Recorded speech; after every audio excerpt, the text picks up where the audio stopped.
Morning students, Razul here. In previous video we did some topics of chapter number 2 of class 8, that is microorganisms friend and foe. In previous video we did major groups of microorganisms, for example bacteria, fungi, algae, protozoa and viruses, and we did where do microorganisms live and some useful microorganisms. And today we do preparation of food items. कुछ useful micro organisms में ये first part है हमारा, preparation of food items. Bacteria making curd. Curd is made from milk. हमें पता है कि curd जो है वो मिल्क से बना होता है. You may have seen your mother making curd for you at home. What does she do, मतलब दही बनाने के लिए क्या करते हैं. देखो आपकी मदर भी क्या करते होंगे. देखो, she adds a little amount of curd to warm water at night. रात को दूध गर्म करने के बाद उसके अंदर थोड़ा सा कर्ड, थोड़ी सी अमाउंट मिला देते हैं कर्ड की, ठीक है. And keeps the vessel containing milk with curd in a warm place. और उसको फिर जिस बर्तन में वो होता है, ठीक है, कर्ड होता है, दूध होता है, उसको किसी वार्म प्लेस पे, गर्म जगह पे रख देते हैं. तो नेक्स्ट मॉर्निंग जब हम देखते हैं तो वो पूरा का पूरा जो मिल्क हमने ऐड किया था वो किस में चेंज हो जाता है, कर्ड में. By the next morning the liquid milk turns into semi solid curd. Once the curd is made, अब एक बार जब कर्ड बन जाता है, it is transfer to a cool place. फिर उसको ठंड, अदरवाइज द कर्ड टर्न सोर, खट्टा हो जाएगा ज़्यादा. Milk contains a sugar called lactose. Milk के अंदर एक शुगर होता है जिसको लैक्टोस कहते हैं. Lactose means milk sugar. Curd contains certain bacteria of which the bacterium lactobacillus help in the formation of curd. ठीक है, मतलब इसके अंदर एक बैक्टीरिया होता है कर्ड के अंदर जो कि इस लैक्टोस को चेंज कर देता है लैक्टोबैसिलस में, ठीक है, और उससे फिर कर्ड बनता है. Helps in the formation of curd. It converts the lactose in the milk into lactic acid. मतलब ये जो लैक्टोस होता है ना मिल्क के अंदर, मिल्क शुगर होता है, उसको कन्वर्ट कर देता है लैक्टिक एसिड के अंदर. The process of curd formation from milk is called curdling of milk. मतलब कर्ड को, मिल्क से कर्ड को बनाना, उस प्रोसेस को क्या कहते हैं, curdling of milk. Bacteria making cheese. Dairy products such as cheese and paneer are made by using bacteria. Lactobacillus ही बैक्टीरिया यूज होता है इसमें भी. In addition to bacteria, cheese manufacturers add a substance called rennet obtained from the stomach lining of young cattle. ठीक है, to increase productivity. Productivity को increase करने के लिए इसके अंदर कुछ और भी ऐड किया जाता है जिसको रेनेट बोलते हैं, जो कि स्टमक की लाइनिंग में होता है यंग कैटल्स की, छोटी कैटल की, to increase productivity. Nowadays alternative sources of rennet ranging from plants, fungi and microbial sources are used as substitute for animal rennet. मतलब इनकी, इसकी जगह हम इनका भी यूज़ करते हैं आजकल. Next is yeast making bread and other food items. Yeast क्या होता है. Yeast a single celled fungus. ठीक है, एक ही सेल से बनी होती है फंगस, उसको यीस्ट बोलते हैं. Plays an important role in the formation of bread, cakes, pastries, idlis, dosas and dhokla. To make bread yeast is added to a mixture of flour. मतलब वीट या मैदा जो भी यूज़ करते हैं उसके मिक्सचर में हम उसको ऐड कर देते हैं यीस्ट को, with sugar and warm water. It is needed to make a soft dough. ठीक है, डॉ बना लेते हैं, उसका पेड़ा बना लेते हैं. द डॉ is left for about 2-3 hours. तो 2-3 घंटे के लिए उसको ऐसे ही रखा रहने देते हैं. You will observe that the dough rises in volume. तो वो जो डो बनाते हैं वो छोटा होता है ना साइज में, तो 2-3 घंटे के बाद अगर हम उसको ऑब्जर्व करें तो उसका जो वॉल्यूम होता है वो इंक्रीज हो जाता है. ऐसा क्यों होता है. This happens due to the production of carbon dioxide. उसके अंदर कार्बन डाइऑक्साइड भर जाती है, ठीक है, by respiration of yeast cell. क्योंकि उसके अंदर यीस्ट जब डालते हैं तो उसके जो सेल होते हैं यीस्ट के, वो रेस्पिरेट करते हैं, तो रेस्पिरेशन के टाइम कार्बन डाइऑक्साइड प्रोड्यूस होती है वहाँ पे. Bubbles of the gas fill the dough and increase its volume. Baking of the dough drives off the carbon dioxide making the bread porous and spongy. Yeast is also used in the preparation of many food items like idli, dosa, dhokla. The release of carbon dioxide by the yeast cell makes the food item soft. मतलब carbon dioxide release होने की वजह से जो food item है वो soft हो जाता है. The tiny holes which you see in case of idli, dosa and dhokla are air spaces created by the escape of carbon dioxide gas. मतलब छोटे छोटे जो होल्स होते हैं दिखाई भी देते होंगे आपको ढोकला में, इडली में, डोसा में, वो एयर स्पेस के कारण होते हैं जो कि कार्बन डाइऑक्साइड गैस की वजह से जो क्रिएट कर देती है एयर स्पेस, ठीक है, उसके होते हैं वो. Next is commercial use of microorganisms in the production of alcohol, wine and vinegar. Alcohol, wine और विनेगर को बनाने के लिए भी यूज़ किया जाता है माइक्रो ऑर्गेनिजम्स का.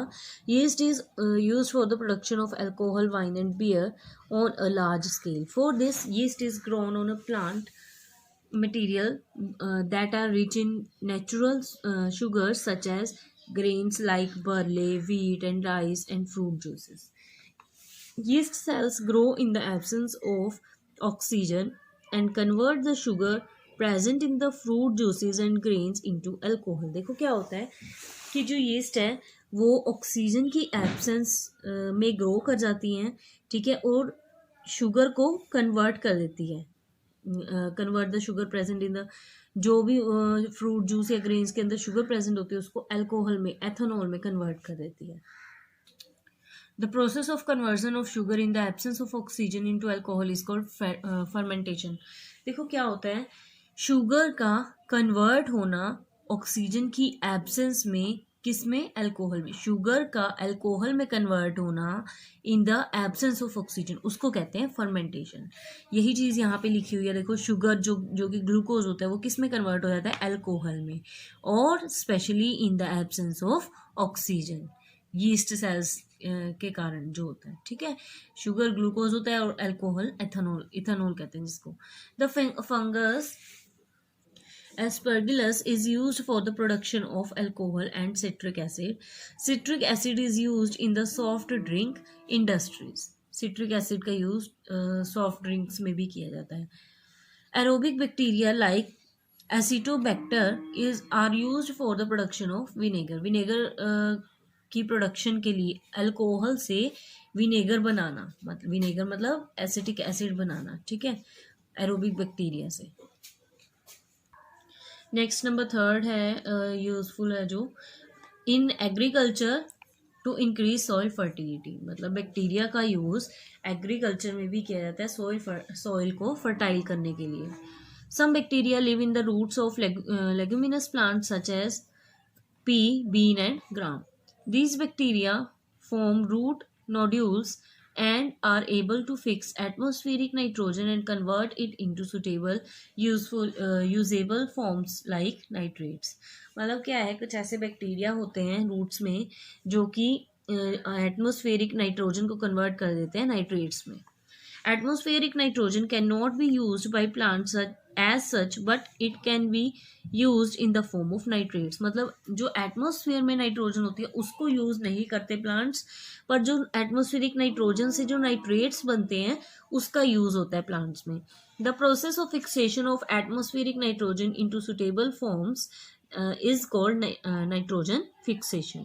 Nitrogen fixation increases the soil fertility of soil. जो ये nitrogen fixation है वो soil की fertility को increase कर देता है. Blue green algae are also known to fix nitrogen and increase soil fertility. अब देखो एक्टिविटी है यहाँ पे, to see roots nodules. Roots के नोड्यूल्स को देखने के लिए क्या किया, देखो, पुल आउट अ ग्राम और bean plant from the field, observe the roots. तो रूट्स को ऑब्जर्व करेंगे तो ऐसी रूट्स नजर आएंगी हमको जैसे पिक्चर में दिखाई हुई.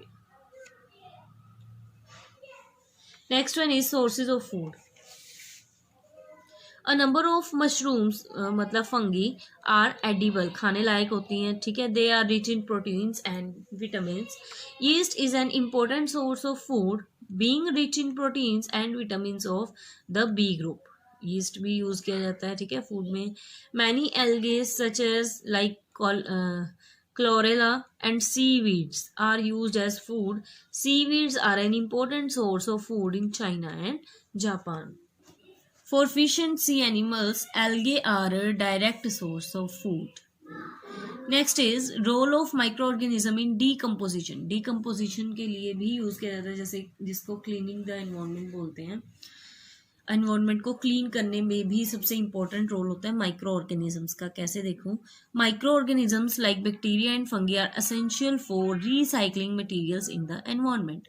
This is done by decomposing. Means decompose मतलब होता है ब्रेक डाउन करना dead things to simple chemical inorganic substances. Such microorganisms are called decomposers. उन माइक्रो ऑर्गेनिजम्स को जो डीकम्पोज कर देते हैं उनको क्या बोलते हैं? Decomposers. As mentioned above they include, इसके अंदर क्या होता है? फंगी होती है, ठीक है, और कुछ बैक्टीरियाज होते हैं which live in the soil. These feed on waste material. मतलब ये अपना खाना वेस्ट मटेरियल से बनाते हैं, ठीक है, जिसमें कि ऑर्गेनिक मैटर होते हैं such as dead plants and animals as well as animal droppings. ठीक है, जैसे मतलब उनका जो वेस्ट प्रोडक्ट होता है एनिमल का. The inorganic compounds released during decomposition include gases like carbon dioxide, water vapor, and minerals like nitrate, sulfate, phosphate, potassium ions, etc. ठीक है, तो ये सभी चीज़ें रिलीज करते हैं डिकम्पोजिशन में वो. These are used by green plants. अब ये सारी चीज़ें ग्रीन प्लांट्स यूज कर लेते हैं फोटोसिंथेसिस प्रोसेस में and other processes. Decomposers in this manner play an important role in maintaining life on Earth. They also clean up the environment by preventing an accumulation of the remains and waste of living organisms. You can use this feature of microbes to recycle plant waste from kitchens and gardens and prepare manure. मतलब इसका use हम भी कर सकते हैं, क्या करके? Recycle करके इन सभी चीज़ों को, जो भी प्लांट वेस्ट जो होता है, किचन वाला वेस्ट या प्लांट वेस्ट या गार्डन वाला जो वेस्ट होता है, उनसे हम मैन्योर भी प्रिपेयर कर सकते हैं. ठीक है, microbes can not break down waste item like glass bottles, polythene bags and cola cans. अब देखो, क्योंकि हमें पता है कि जो glass bottles, polythene bags, coca cola cans, ये सभी जो मटेरियल होता है प्लास्टिक वाला या कुछ भी आयरन वाला, ये सब हमें पता है कि नॉन बायोडिग्रेडेबल वेस्ट में आता है. तो जो नॉन बायोडिग्रेडेबल वेस्ट है उसका डिकम्पोजिशन नहीं हो सकता, तो इसलिए उसको सेपरेटली डिस्पोज करना चाहिए. So hence these should be separately disposed separately.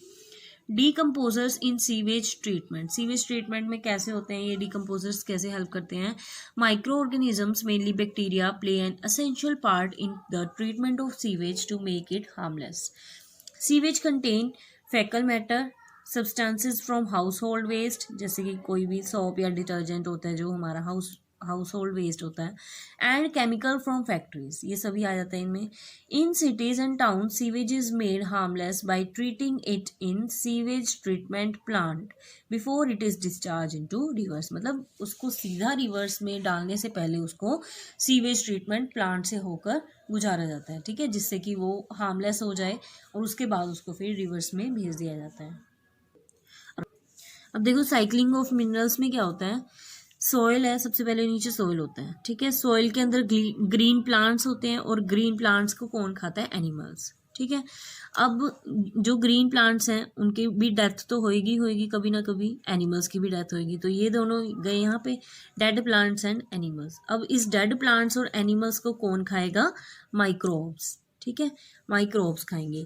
और एनिमल्स के जो वेस्ट होता है, मतलब एनिमल ड्रॉपिंग्स जिसको कहते हैं, उसको भी कौन डिकम्पोज करेगा? माइक्रोब्स, ठीक है, डीकम्पोजर्स. तो इन दोनों चीज़ों को डीकम्पोज कर दिया डीकम्पोजर्स ने, माइक्रोब्स ने. अब ये जो माइक्रोब्स होते हैं वो क्या बनाते हैं? मिनरल्स बनाते हैं सॉइल के लिए. वो दोबारा से जो भी हमारा डीकम्पोजिशन होएगा वो सारा का सारा जो मिनरल्स है वो किस में जाएगा? दोबारा सॉइल में. तो ये साइकिल ऐसे चलती रहती है, ठीक है. अब नेक्स्ट देखो, बायोगैस में क्या है? During the treatment of sewage, जो सीवेज की ट्रीटमेंट करते हैं, ठीक है, methane gas is produced by anaerobic bacteria. Anaerobic मतलब ऑक्सीजन की जो एब्सेंस में होते हैं, वो बैक्टीरियाज जो होते हैं वो मीथेन गैस को प्रोड्यूस कर देते हैं. This is called biogas. तो उस गैस को क्या कहते हैं? Biogas. As it is produced from degradation of plant and animal material. In India and China, rotting vegetation and animal dung are used to produce biogas, which is used as a fuel in homes. Next is next is preparation of antibiotics. Antibiotics का meaning देखो क्या होता है. Anti means होता है against और BIOS means होता है life.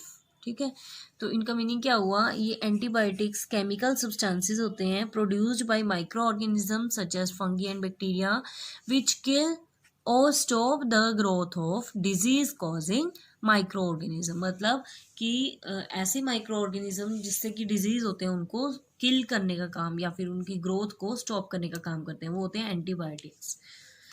Numerous antibiotics have been discovered, the first of which was penicillin. Nowadays, antibiotics are used in the treatment of a variety of diseases. Next is vaccines. Vaccines are substances used to produce immunity to diseases in the living body. Vaccines ऐसे substances है जो कि immunity को increase करते हैं disease से लड़ने के लिए. Immunity is the ability of the body की ऐसी ability है to resist a disease को रोकने के लिए by natural or artificial means.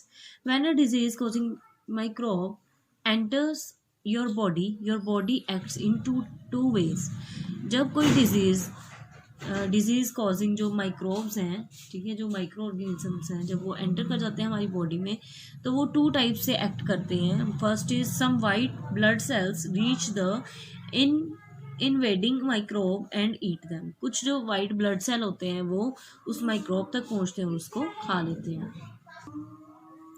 जैसे कि ये पिक्चर में दिखाया हुआ है, the white blood cell approaches the microbe तक पहुंच गया. वाइट ब्लड सेल है और ये माइक्रोब है. इट सराउंड द माइक्रोब को चारों तरफ से घेर लेगा और द माइक्रोब इज डिस्ट्रॉयड. तो इसके अंदर आके ये डिस्ट्रॉय हो जाएगा. White blood cell surround the microbe and destroy it. या फिर दूसरा जो वे है, some white blood cells produce chemicals. कुछ वाइट ब्लड सेल होते हैं जो कि केमिकल्स को प्रोड्यूस करते हैं जिसको एंटीबॉडीज कहते हैं, ठीक है, ताकि वो उस माइक्रोब से फाइट कर सकें. Some white blood cells produce chemicals called antibodies to fight the invader.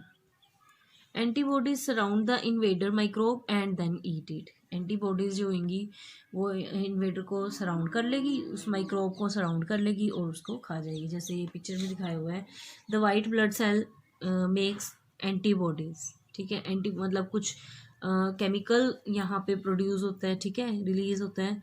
White blood cell है ये, ठीक है. यहाँ पे ये वायरस है, मतलब कि ये कोई माइक्रोब है जो बेकार वाला माइक्रोब होता है, डिजीज कॉजिंग माइक्रोब, ठीक है. तो ये प्रोड्यूस करती है यहाँ से एंटीबॉडी, ये है एंटीबॉडीज, ठीक है. उसके बाद the virus becomes surrounded by antibodies. तो ये जो एंटीबॉडीज हैं ये चारों तरफ सराउंड हो जाती हैं और ये खत्म हो जाता है. Once the virus has been surrounded, एक बार जब वायरस सराउंड कर जाता है, हो जाता है एंटीबॉडीज से, white blood cell eat it. तो वाइट ब्लड सेल जो है उसको खा लेगा. Once our body has been infected by a particular microbe, the body remembers which antibody was able to fight the microbe.